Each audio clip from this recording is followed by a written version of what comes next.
Guys, welcome back to the channel. If you're new here, don't forget to subscribe. In today's video, it's just a short clip. I'm going to show you guys what you can buy with 1,000 Jamaican dollars.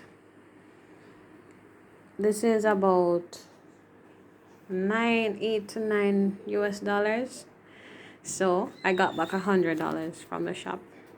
So I spent 900 Jamaican dollars.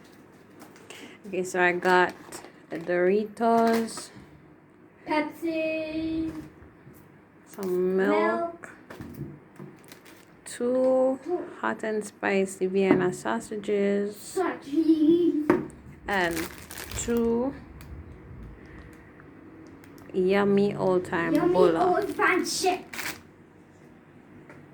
So this is just lunch for me and Christian. So this is what we can get with 1,000 Jamaican dollars, or pretty much $8 or $9 US.